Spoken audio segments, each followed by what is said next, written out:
Madame, mademoiselle, monsieur, bien le bonsoir à toutes et à tous. Merci de nous être fidèles sur Canal Algérie comme chaque dimanche soir pour un nouveau numéro de l'émission Canal Foot, 23e numéro de la saison.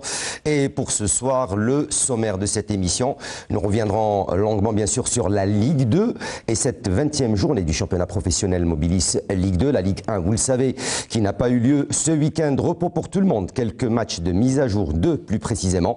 Et puis bien sûr, nous parlerons longuement également avec nos deux invités du jour, des personnalités que tout le monde connaît, des personnalités qui peut-être vous ont manqué. Surtout pour certains, nous avons aujourd'hui l'immense plaisir d'accueillir un entraîneur, celui du Chabab Riadé de Belwizdad, en l'occurrence M. Abdelkader Amrani, qui est présent avec nous pour partager 52 minutes d'émission. On parlera longuement de cette formation du Chabab Riadé de Belwizdad dans sa compagnie, mais également une grande personnalité du football national, un monsieur qui a marqué bien sûr le football national et le grand club mythique qui est le Mouloudia d'Alger. Nous avons également le plaisir d'avoir avec nous ce soir M. Abdelkader Darif qui va nous parler un petit peu comment, avec du recul, il voit le football national ces dernières années. J'ai le plaisir également d'avoir à mes côtés Wassila Batiche de retour avec nous pour cette émission. Bonsoir Wassila. Bonsoir Hakim. Et bienvenue à l'émission. Merci. Ça va reposer un petit peu? Ça va. Alhamdulillah.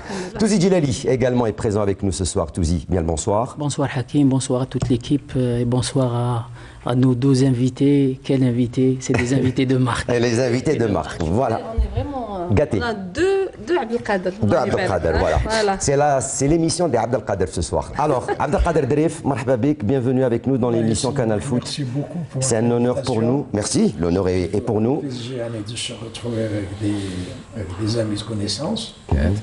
Bien entendu, avec la belle Wassila qui est la chose. Oui. La seule femme de l'émission. C'est un cadre que je salue beaucoup, que je respecte énormément. Allah yahfadek. C'est Abdelkader. Pour le caractère qui est le sien. Merci, c'est gentil. C'est Abdelkader Amrani. Bien le bonsoir. Merci bien pour l'invitation. Je suis vraiment honoré aujourd'hui d'être parmi vous. Et parmi de celui que vous venez de nommer maintenant, M. Abdelkader Darif, c'est un monument du football et ça me fait plaisir d'être parmi vous. Ça fait quand même longtemps qu'on ne s'est pas vu. Oui. Je suis fier d'être parmi vous. Merci. Merci. Ça fait très longtemps. Allez. Il n'y a pas longtemps, nous avons fait un gros plan sur l'équipe que vous drivez en ce moment, le Chabab Riadé Belwizdad. Nous allons parler tout à l'heure sur cette grande équipe, cette équipe qui reprend tout doucement, petit à petit, Inch'Allah, pour reprendre sa place d'antan. D'antan, oui. Redorer son blason. Alors, première question, avant de rentrer dans le vif du sujet, dans le monde du football. Première question, comment va c'est Abdelkader Darif? Qu'est-ce qu'il devient? Comment est votre situation actuellement? Je viens de vous dire que j'ai sorti mon mousqueton, donc vieux soldat, et je suis avec vous. C'est un plaisir de vous avoir parmi nous. Là, je suis toujours l'actualité, avec plaisir. Je suis là, parfois avec peine, parfois avec joie. Je suis là. Avec le recul, comment est-ce que vous voyez aujourd'hui le... Abdelkader Amrani, sur une bonne lancée. Sa ligne de touche, de la baroudée comme il le fait. C'est exactement tout le mal qu'on lui souhaite. Allez, voici la Batiche, on va démarrer. Avant de pouvoir parler avec nos deux invités de marque du jour, on démarre très rapidement l'actualité sportive et footballistique de cette semaine, à commencer par...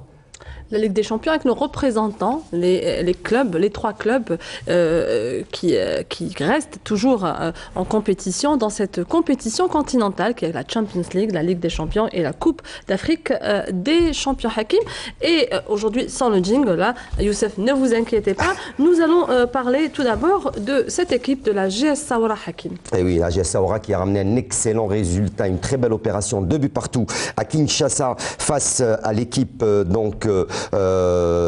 l'équipe de l'AS Vita Club, 2 buts partout, Touzi Djilali. Ils nous ont sorti le grand jeu alors qu'ils étaient menés 2-0 pratiquement, la GS Saoura qui a réussi à trouver les ressources pour revenir. Oui, Hakim, c'est un point très précieux. De par le faux pas qu'ils ont fait au match contre le Ahly chez eux. Donc cette fois-ci, ils sont arrivés à ramener un point. Et je pense qu'ils gardent leur chance intacte pour la qualification.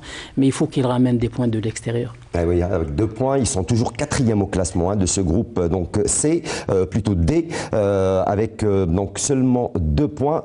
Une défaite, 2 matchs nuls. n'y a pas le feu à la maison pour l'instant. Oui, ça reste jouable, surtout pour la deuxième place qualificative. Donc ils ont largement à leur portée, donc ils peuvent prétendre à la qualification. Et surtout qu'ils doivent recevoir l'équipe de l'AS Vita Club à Béchar le 12 et le 13 février, donc pour la 4e journée de cette Ligue des champions d'Afrique. Oui, voici là. Monsieur Amrani, c'est-à-dire l'équipe de la GS Saoura a eu la chance, et une grande chance d'avoir comme entraîneur, il y a quelques années, c'est Abdelkader Amrani. Voilà, vous connaissez très bien aussi l'équipe et les débuts de cette équipe qui fait quand même sensation en ce moment, qui joue les grands rôles en compétition continentale. C'est sûr, quand on voyait l'équipe de Saoura, je pense que ça fait même pas 10 ans qu'elle a été créée. Je pense qu'il y a quand même des gens qui entourent cette équipe. Ils ont un président qui a mis tous les moyens, malgré qu'il y a aussi le NAFOR, je pense. Le NAFOR, ouais. Le NAFOR, mais je pense que le plus important, c'est la gestion. Je pense qu'ils ont un président qui est constamment derrière l'équipe. Ils savent choisir les joueurs. Ils font toujours du bon recrutement. Je pense que ça fait quand même... les dernières années, ils jouent constamment le premier rôle, soit deuxième, soit troisième. Je pense que c'est une équipe qui a quand même des traditions. Qui a des traditions, ça c'est important. Bien sûr. Mais je pense que c'est une équipe qui est en progression. C'est vrai que le résultat, il ne faut pas oublier quand même qu'ils sont dans un groupe qui est quand même difficile, parce que c'est pas facile d'amener un match de Vita Club. C'est parmi l'année passée, je pense que ils avaient décroché le trophée. Ils étaient en finale. Là, ils ont en finale avec l'équipe de Raja, je pense. De Raja, automatiquement. C'est une équipe qui a l'habitude de jouer les premiers rôles, sans parler d'Égypte. Je pense qu'elle n'est pas à présenter. Ça prouve que ça va être difficile, mais jusque-là, ils ont quand même honoré le football algérien. Ça, c'est très important, et beaucoup plus le football du Sud, quoi. C'est surtout le seul club du Sud en Ligue 1. C'est vrai qu'il y a eu peut-être l'US Biskra qui était monté, qui est redescendu en Ligue 2, mais c'est l'un des clubs rares qui reste encore en Ligue 1. Et c'est pas facile, parce que, rendez-vous compte, chaque semaine, plutôt 15 jours, ils ont un déplacement de 1000-1500 mètres. 1500 km. Ouais. C'est très compliqué. Est-ce que c'est par hasard aussi le CS Constantine, aussi, M. Amrani, qui joue aussi les rôles et participe dans ce genre de compétition continentale? Je pense que dans cette compétition, le plus important, c'est le premier match. L'avantage qu'a eu le CSC, c'est d'avoir gagné à Tunis. Je pense que c'est vrai que la plupart des joueurs, quand même, qu'ils ont fait, c'est presque la même équipe. Il y a quand même un renforcement. Mais je pense que le parcours en Champions League, c'était très important pour cette équipe. Le fait d'avoir gagné le club africain à Tunis, je pense qu'ils ont pris confiance. Ça, c'est très important. Moi, je considère qu'ils sont presque qualifiés au prochain tour. Il leur manque un point. Je pense que battre aussi le TP Mazembe à Constantine également. Donc avec un lourd score. Hein. Ouais. Le TP Mazembe qui a battu le club africain hier sur le score de 8-0, excusez du peu. Ouais. Donc arriver à battre cette équipe, le tout-puissant Mazembe, pour le CS Constantine. Et surtout qu'il n'y a plus l'équipe égyptienne d'El Ismaili qui a été sortie par la CAF. Donc pour jet de pierre, pour mauvais comportement sur le terrain, ils ont toutes leurs chances d'être qualifiés. C'est sûr, ils peuvent être qualifiés. Je pense qu'ils ont besoin, je vous ai dit, seulement d'un point. D'un point. Un seul point, un match et nul le parcours qu'ils font jusqu'à maintenant, quand même, il est honorable. Et même en championnat, ils reviennent aussi. Bien sûr. Ils sont en train de revenir. Et moi, ça me fait plaisir quand même, parce que à un certain moment, quand on quitte un club et que vous voyez qu'il y a quand même une certaine progression, là, on est quand même content du travail effectué, que quand même on a laissé quand même. Ah, oui. Encore une petite potion magique pour le CRB et tout ira bien. Tout ira bien. C'est Abdelkader Derif. Quand on parle de ces clubs algériens, donc on voit le CS Constantine, la GS Saoura, et ce soir même, pendant qu'on est en train de parler, donc le Nasr Hussein Day en Coupe de la CAF, eux qui n'ont plus participé à une Coupe continentale depuis des années, ça donne du baume au cœur de retrouver des clubs algériens chaque année dans ces compétitions continentales. Bien sûr, vous savez, là le traditionnel adage, l'essentiel c'est d'y être. Ben oui. Ils y sont. Vous avez goûté à ça en 76. Là, 76, là. Ça a été un petit peu le premier parcours un peu difficile, mais osé de celui-là. Et moi, je trouve que le comportement de nos clubs est absolument à la hauteur des ambitions du football national. Bien entendu, rien n'est figé, rien n'est gagné d'avance. Et là, je profite pour saluer mon ami Seab Trader, parce que le CS Constantine fait un très bon parcours. C'est pas par hasard, c'est parce qu'il y a un semis. Il y a un travail qui a été effectué auparavant. On n'arrive pas de choses comme ça, là. Et moi, je suis confiant, très honnêtement, je suis confiant. Pour les 3 clubs algériens. Reste le dernier représentant, donc, qui est le Nasser Al-Hussein, je le disais, qui joue aujourd'hui son premier match, hein, donc première journée de la Coupe de la Confédération. Ils se sont brillamment qualifiés donc, à cette Coupe de la Confédération et ils affrontent donc ce soir les Angolais des Petro Atlético au stade du 5 juillet. On croise les doigts pour cette formation hein, des 100 et or, le Nasser Al-Hussein qui, je le disais, ça fait des années qu'il n'a pas pris part à une compétition continentale. C'est tout le mal qu'on leur souhaite, eux qui ont énormément travaillé pour pouvoir arriver à ce stade de la compétition. Alors, Hakim, notre politique dans notre rédaction sportive, Canal Foot, on aime bien honorer nos aînés, on aime bien un petit peu parler de nos aînés, de tout ce qu'ils ont fait dans le sport, dans le football algérien. C'est des personnalités qui ont vraiment marqué l'Algérie par tout ce qu'ils ont fait. Donc, on a l'occasion à chaque fois d'inviter une personnalité. Aujourd'hui, nous avons Abdelkader Drif. Donc, ce n'est pas par hasard. Et du moment que d'autres personnes ont eu la même idée et ils ont honoré lors d'une cérémonie à l'hôtel Saint-Georges M. Abdelkader Drif en présence d'autres gloires du sport et du football national. Nous allons voir ensemble ce petit reportage concocté par notre amie Sofiane Hamoudi et nous allons revenir à notre invité M. Abdelkader Drif.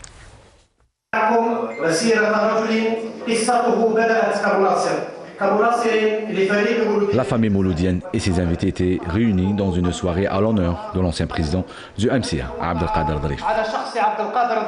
Cet événement est tout d'abord dédié par ses organisateurs, si Fouad Skhri et ses amis, est dédié à tous nos aînés, à tous les anciens qui ont donné le meilleur d'eux-mêmes, qui ont lutté dans des moments très difficiles, c'est-à-dire pendant la nuit coloniale en particulier,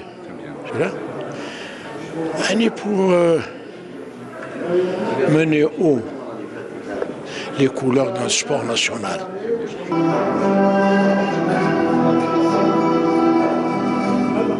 Émérite du club doyen, lors des années 70, c'est aussi le premier à avoir permis à un club algérien de remporter une Coupe d'Afrique lors des clubs champions, quand l'équipe nationale se faisait étrier sur le terrain africain.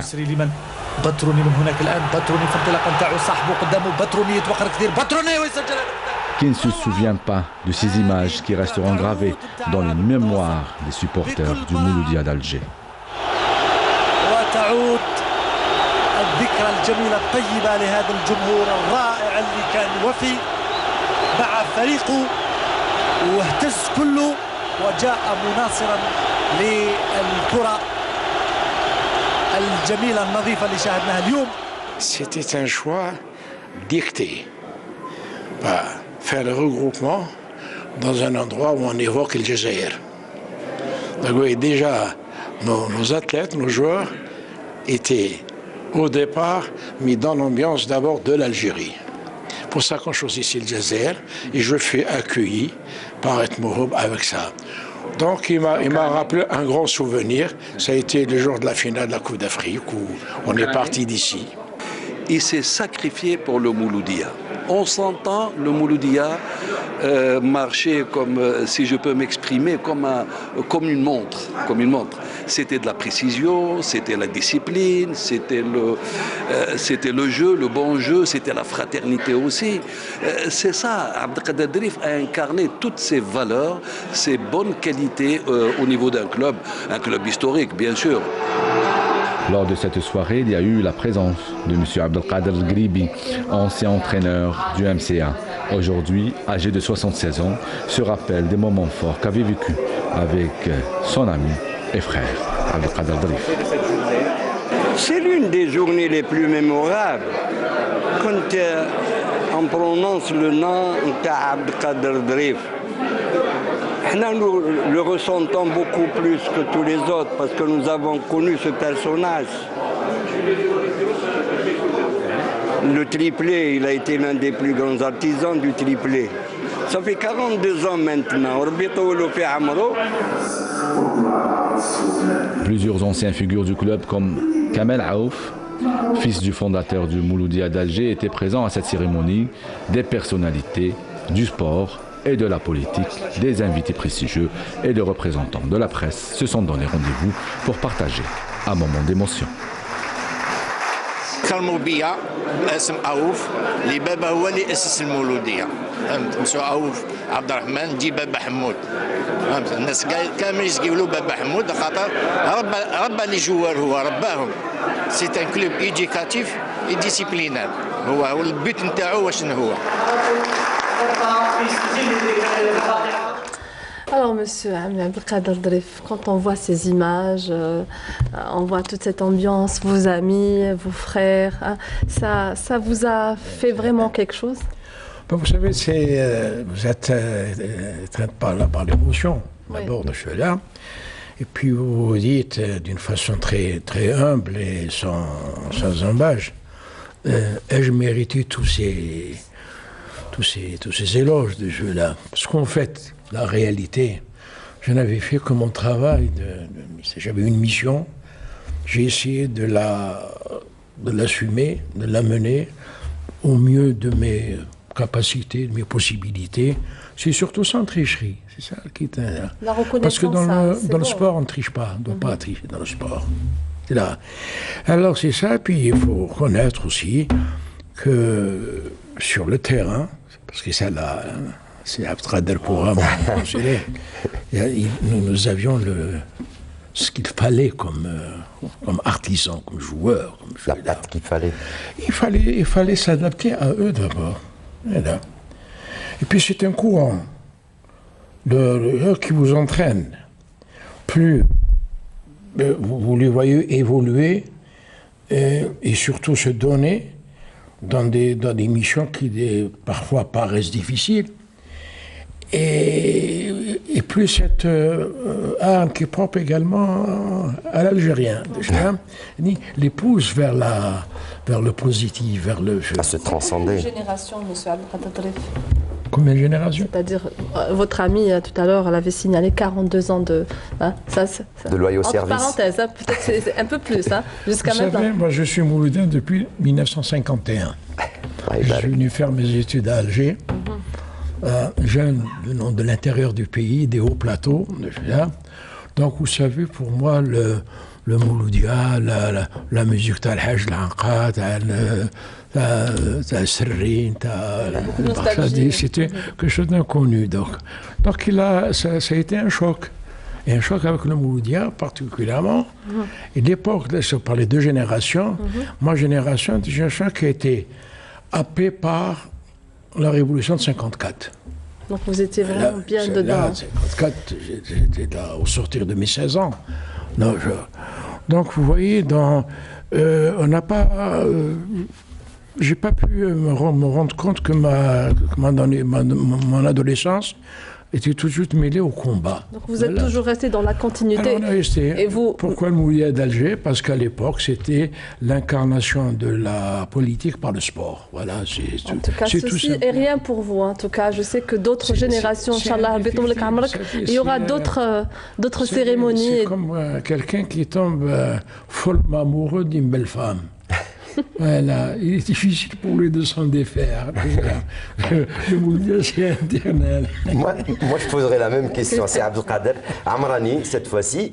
Vous avez aussi eu l'occasion avec le CS Constantine d'être honoré avant votre départ. On vous a même supplié de rester, mais bon, il fallait tourner la page, il fallait partir. Mais vous avez quand même été honoré à plusieurs reprises, et par le CS Constantine, mais également par plusieurs autres clubs par lesquels vous êtes passé. Alhamdoulilah, je pense que le plus important pour moi, c'est le jour de quitter un club et de garder de bonnes relations. Ça, c'est très important. Tout est éphémère. Le plus important, que notre tâche est bien définie. Il y a des résultats, tu es là, il n'y a pas de résultats. Il faut savoir aussi choisir le moment de partir. Pour avoir la décision, vous ne dormez pas? C'était pas facile, c'était pas facile. C'était pas facile. Pendant un certain moment, c'était pas facile. C'était pas facile. Croyez-moi, j'ai pris quand même beaucoup de temps. Mais j'ai pris la décision de partir et encore une fois je remercie parce que c'est vrai qu'à Constantine j'ai passé des bons moments, je pense que tout le monde était derrière l'équipe pour ne pas dire derrière moi. On m'a jamais reproché quoi que ce soit responsable, soit supporter, soit joueur. Alhamdoulilah, je pense qu'il y a des moments où il faut que ça voilà. Quand ça n'a pas marché, j'aurais préféré quitter et préserver le club pour ne pas encore ajouter d'autres problèmes au club. Et c'est pour ça que là, quand je vois M. Dreyfus là, et quand il parle, moi je me rappelle beaucoup plus avec les gens avec qui on a grandi auparavant.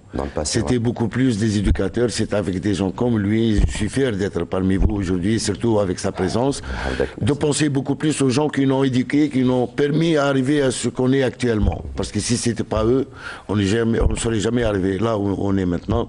Je pense que monsieur comme Dreyfus, je pense que même le football actuellement, on a encore besoin de lui. Il a beaucoup à donner également, hein. Il a encore beaucoup à donner. Si ce n'est que par des conseils, je pense que c'est très important. Ouais. Ça, c'est très important. Et c'est ce qui manque. Il faut revenir vers les anciens pour avoir quelques conseils. C'est sûr. Ils ont été avant nous dans ce monde-là. Ils ont été avant nous dans des moments peut-être un peu plus difficiles, puisqu'il y avait moins d'argent, il y avait moins de stades, il y avait moins de clubs. Et il y avait pourtant des résultats. C'était extraordinaire. Il y avait des résultats. Il y avait cette envie de jouer au football et de donner à ce pays. On va continuer, voici là. Allez. Voilà, merci. Allez, tout de suite, on va revenir au football avec bien sûr la Coupe d'Algérie. Voici là, on connaît le dernier qualifié qui va rejoindre les autres équipes en quart de finale de Dame Coupe. Ça sera juste après le jingle. Allez.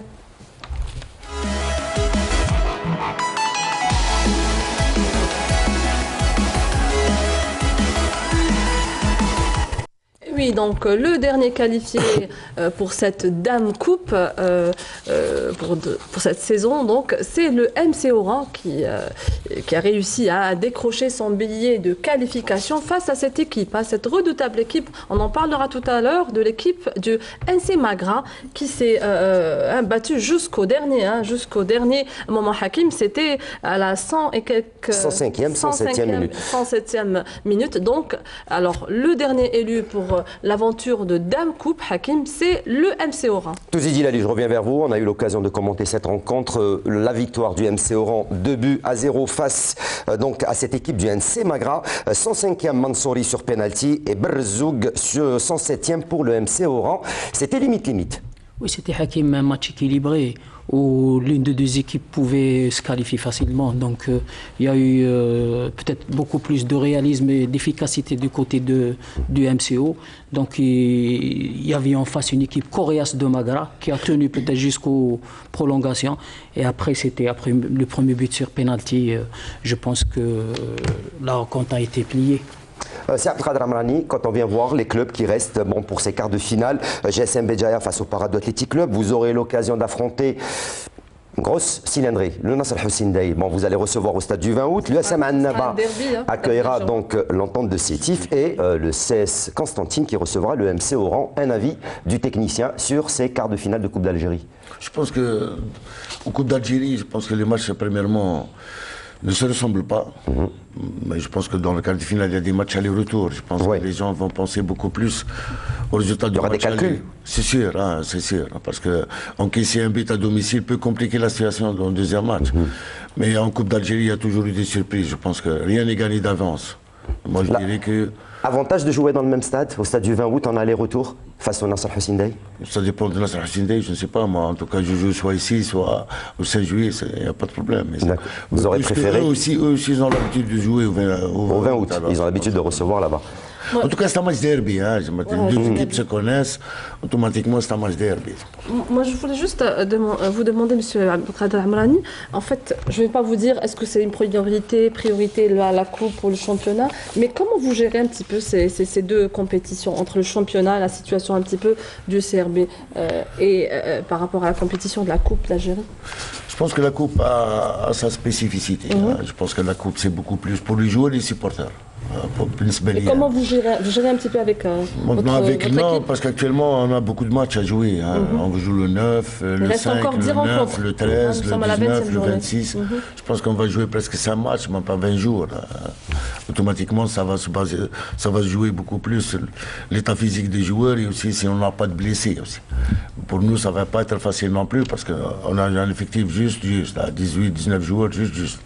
Et j'espère, Inch'Allah, qu'on nous aide les inconvénients, soit les blessures, soit les suspensions, pour qu'on arrive quand même à pouvoir gérer. Mais notre objectif, je pense que c'est beaucoup plus, c'est le championnat, ça c'est sûr. C'est le championnat, maintenir le club. C'est Abdelkader Drif, quand on voit les clubs des spécialistes qui sont sortis de Dame Coupe, à savoir le Mouloudiyah d'Alger que vous connaissez, l'USMA d'Alger, il y a des spécialistes qui ont été sortis de Dame Coupe et on retrouve des équipes, je dirais pas que ce pas des spécialistes, le Shabab Riyadi de Belouizdad c'est un spécialiste, l'Entente de Sétif, le CS Constantine, ce sont également des équipes qui sont spécialistes en Dame Coupe. Oui, mais c'est les caprices de Dame Coupe, on ne peut pas y échapper. On dit souvent que c'est elle qui choisit. On dit souvent que c'est Dame Coupe qui choisit. Elle choisit, si elle est là, et quand elle tourne le dos, elle tourne le dos. Même si on fait l'impossible, quand elle ne veut pas, elle ne veut pas. C'est vrai, non, c'est Abdelkader a bien cerné le problème. Rien n'est gagné d'avance, bien entendu, dans ce jeu-là. D'ailleurs, la motivation des joueurs n'est pas la même en championnat. Il a bien défini là-dessus. Et je pense que nous allons avoir un final qui est de cette coupe qui sera assez intéressant. Vous avez un pronostic? Vous voyez des clubs qui seront en finale éventuellement? Je vois tout simplement le Mouloudiyah. En Coupe d'Algérie, ils sont éliminés. Ils ne pourront pas être là. Je sais. Non, je vois le CRB. Vous savez, c'est le club qu'on attend le moins parce qu'on pense de celui-là. C'est là. Et moi, je veux confiance à Abdelkader là. Il a ses raisons. En tout cas, moi je le souhaite. Inch'Allah, fait affaire. Allez, on va rentrer dans cette Ligue 2 aujourd'hui, exceptionnellement. On va commencer par la Ligue 2, puisqu'il y a eu des matchs de championnat qui se sont disputés ce week-end, donc vendredi et samedi, 20e journée, avec Wassila Batiche, toujours une équipe qui fait sensation et qui reste leader de ce championnat, une équipe qu'on n'attendait pas, même si, comme disent souvent nos consultants, c'est une équipe qui n'est plus une surprise pour tout le monde, puisqu'elle vient d'annoncer les couleurs, le NC Magra qui reste en tête de ce championnat. Alors, on en discute maintenant ou après le jingle? Juste après le jingle, bien sûr, avec notre ami Youssef.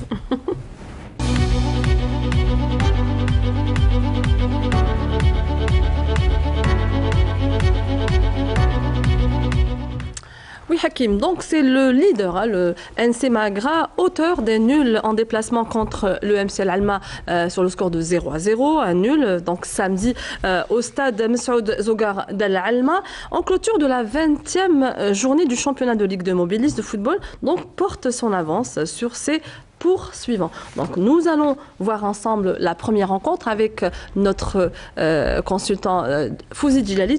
Aujourd'hui, on va faire les 8 matchs ensemble. Nous allons commencer, si c'est possible, Youssef, avec cette première rencontre qui a regroupé l'Azmo face à la GSM Skikda avec un nul, 2 buts partout, Fouzi Djilali. Donc le premier but a été inscrit à la 26e minute de jeu sur penalty par Kneb. Ensuite, à la 40e minute, Khalfallah à la 40e minute. Donc je le dis tout à l'heure, la GSM Béjaïa a réussi encore une fois à la 48e minute et l'égalisation par Boutiche à la 68e minute de jeu. Oui, madame Wassila, c'est que cette équipe de l'Azmo qui enchaîne les contre-performances, que ce soit à domicile ou à l'extérieur. Donc c'est une équipe qui est en pleine chute libre. Donc le GSM Skikda, une équipe qui roule bien ces derniers temps, qui fait des bons résultats, qui revient. Mais je pense que le nul est équitable.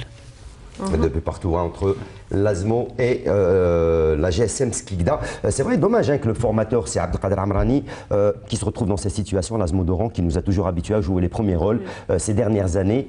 C'est vrai que l'Azmo d'Oran peine un petit peu en championnat. Peine, c'est sûr, mais je pense que le problème primordial de l'Azmo d'Oran, c'est les moyens financiers. Je pense que ils ont beaucoup de problèmes financiers, c'est pour ça qu'ils n'arrivent pas à garder leurs joueurs ou bien même à recruter à ramener des joueurs. Problème purement financier. Ouais, mais c'est dommage. Il parle un petit peu de cette équipe et de cette école de Gazmou, Fouzi Djilali. Regardez l'équipe Koubé, nous avons parlé tout à l'heure de l'équipe de Kouba, de l'USM Al-Harraj, c'est des clubs formateurs, c'est des écoles de football. Et là, ils n'arrivent pas un petit peu à décoller, à se déplacer de leur situation. Fouzi Djilali, on passe à notre deuxième rencontre. Donc, on va parler de cette rencontre qui a regroupé le RC Kouba face à la GSM Béjaïa. Donc, malheureusement, je l'ai dit tout à l'heure, l'équipe koubéenne, donc club formateur, n'arrive pas. Il stagne toujours au bas du tableau avec tous les problèmes que vit ce grand club encore. Donc il n'arrive pas à bouger un petit peu et il s'incline à domicile sur le score de 2-1. Écoutez, c'est le mauvais départ de cette équipe du RCK qui fait que c'est les répercussions d'un mauvais départ. Donc le résultat, il est là. Donc c'est une équipe qui n'arrive pas à gagner même à domicile. Et surtout, perdre des points à domicile, c'est important pour la suite. Je pense qu'ils sont tombés sur une équipe de la GSM Béjaïa qui est en pleine dynamique de victoire, qui enchaîne des victoires et qui revient fort pour la course au titre.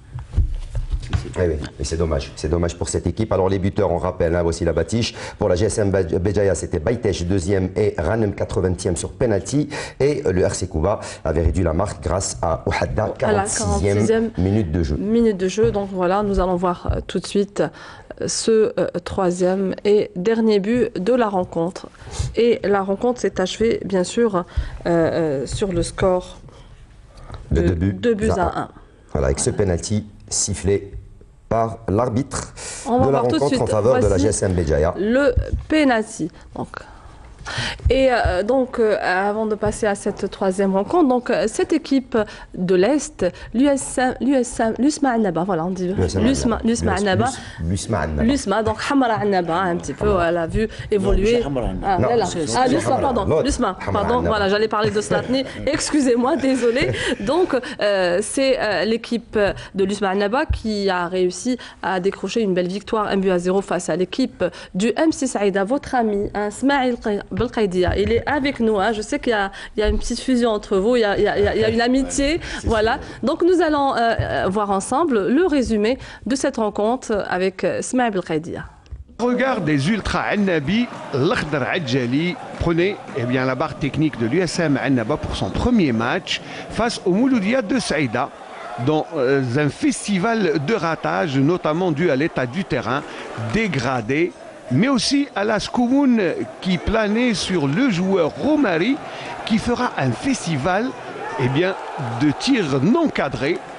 Et les occasions se suivent, mais la maladresse est toujours au rendez-vous, comme si il était dit que Romari ne marquerait pas dans cette première mi-temps.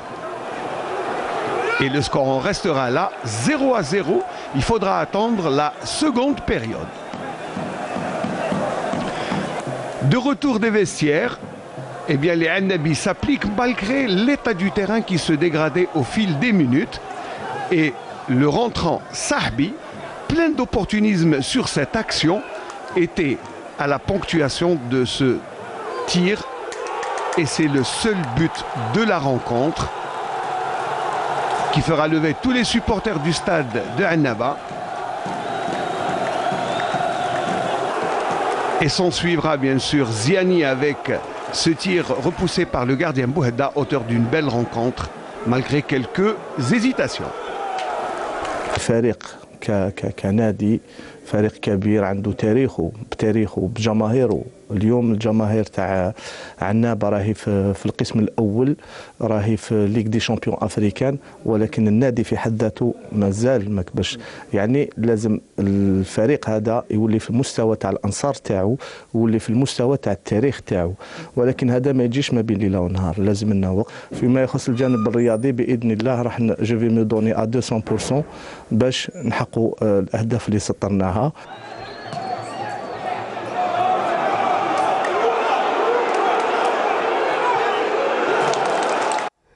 Toussi Djilali, l'effet Adjali qu'on connaît, qui a fait plusieurs clubs, vous pensez qu'aujourd'hui c'est l'homme de la situation du côté de l'USM Annaba pour remettre ce club sur pied et le faire accéder en Ligue 1? C'est un des objectifs de ce grand club de l'est du pays. Primo, ça m'étonnerait que ça serait l'objectif de ce club, de l'accession cette année, parce que là... C'est ce que demandent les supporters, en tout cas. Il ne faut pas se leurrer aux supporters. Je pense qu'il n'y a pas d'effet Adjali en un seul match. Il y a un travail qui a été fait par Kamel Mouassa, donc il va faire dans la continuité, donc je pense pas. Mais cette sympathique équipe de Annaba a tous les moyens, c'est un club structuré qui a tous les moyens, que ce soit financier ou humain, pour pouvoir peut-être prétendre à l'accession, mais dire de jouer l'accession cette année, ça serait peut-être un petit peu difficile. Surtout avec les clubs qui sont actuellement en tête du classement de cette Ligue 2. Oui, je pense que cette équipe manque d'expérience par rapport aux équipes qui sont en train de jouer le haut du tableau. Allez, voici là, la suite. Au moment où ces équipes jouaient pratiquement tous en Ligue 1 les 2 dernières années. Allez, autre bonne opération réussie ce vendredi, donc c'est celle de Amel Boussaada. Quand je dis Amel Boussaada, c'est tout de suite M. Chicha qui me vient à la tête. Moi, je pensais que vous alliez dire Amel Bembatouche, mais bon, en fait, voilà, notre réalisatrice. Donc, vainqueur de la Lanterne Rouge, l'USM Blida 1-0 grâce à une réalisation de Bali à la 44e minute et qui permet au club des Hauts-Plateaux de se maintenir confortablement, M. Touzi, dans le milieu du tableau avec 28 points. Donc l'USM Blida se dirige directement vers la division nationale amateur. Oui, je pense pour l'USM Blida, le sort est scellé. Donc je ne pense pas qu'ils vont s'en sortir. Ils sont derniers. Donc, oui, il reste encore 10 matchs. Ça m'étonnerait qu'ils pourront s'en sortir. Pour Boussaada, c'est une équipe qui joue par rapport à ses moyens. Donc elle est là, c'est une équipe qui joue le milieu de tableau et par rapport à ses moyens aussi. Donc c'est largement à leur portée de se maintenir. Vous avez quand même deux équipes de Msi, là. Magara, Boussaada, oui. Voilà, il y a une volonté c'est des hauts plateaux aussi, non? C'est le vent du haut plateau. C'est le vent du haut plateau. Voilà, donc on va aussi parler de cette équipe aussi qui fait sensation. C'est le Wydad de Tlemcen. C'est le retour de cette équipe. Alors, avec sa victoire face à l'USM Al Harash, malheureusement, cette grande équipe et cette école, elle aussi, qui n'arrive pas à décoller, donc qui s'est inclinée 2-0. Djelali Touzi, donc le premier but, donc il a été signé Ben Cherifa à la 25e minute de jeu et le deuxième par Messoudi à la 37e minute. C'était un match compliqué par rapport aux objectifs diamétralement opposés. Que ce soit le Wad de Tlemcen qui joue l'accession. Après un léger passage à vide, cette équipe reprend du poids de la bête. Donc elle gagne aujourd'hui. Cette équipe d'Al Harash qui était sur une bonne dynamique de victoire devait de faire encore un résultat à l'extérieur. Donc le réalisme et l'opportunisme était du côté du Wad de Tlemcen. Alors, je voudrais vous poser une petite question, M. Abdelkader Drif. Quand on voit, donc on a parlé du RC Kouba, de l'USM Blida et là de l'USM Harash. Alors, pourquoi? Qu'est-ce qui se passe exactement, à votre avis? Vous savez, c'est triste. Pourquoi? Deux raisons. Vous avez bien souligné que pour Kouba, le Harash en particulier, c'est des clubs formateur, de club à la base. L'USM Blida est un club d'histoire. À l'instar d'autres clubs d'histoire. Elle a un club, elle a un stade, elle a un beau public. Vous savez, c'est là, je ne vous apprendrai rien du tout en suivant l'actualité de façon générale. Vous trouvez toujours ces, comment vous dire, ces positions stupides de dirigeants qui, au lieu de s'occuper de leur mission, s'occupe de l'histoire de clocher. Comment voulez-vous que l'athlète qui tape d'une façon très sincère a joué un rôle? En tout cas, il ne pourra pas, c'est impossible. Ouais, c'est des clubs formateurs. Tout à l'heure, nous avons parlé aussi de l'ASMO. Ils ont toujours formé des footballeurs. Ils sont logés à la même enseigne. C'est manque de moyens. Bien la chose, vous trouvez toujours ces stupides querelles entre dirigeants, qui d'ailleurs sont là par hasard, je pense, parce que ça avait été des dirigeants qui avaient conscience du rôle qu'ils devaient jouer. Comme l'a souligné, c'est après tout à l'heure, un dirigeant comme un rôle cardinal, c'est être un éducateur, être un exemple. Tu veux être un exemple, puis on est là, se chamailler du matin au soir. Donc, vous savez, les athlètes sont des hommes. En tout cas, Inch'Allah, grâce à vous et à d'autres. Ils observent. Ah oui. Justement, grâce à vous, grâce à vous, messieurs, on essayera de trouver des solutions. Inch'Allah, vous serez sollicités pour donner des solutions et pourquoi pas, Inch'Allah, que ces clubs vont reprendre leur place d'antan. Donc, je vais revenir à cette rencontre. Hakim, je sais, vous voulez parler du retour rendre à César ce qui appartient à César. De l'arbitre international Abed Sherif. Finalement, il est revenu à la compétition. Il est revenu pour driver, regarder à l'image les matchs du championnat. Donc, après que le jury de discipline de la Confédération africaine a décidé de lever la sanction après étude du dossier. Donc, vous savez, tout le monde est au courant. Suite au match et à la rencontre de la finale allée de la Ligue des champions d'Afrique disputée le 2 novembre. Donc,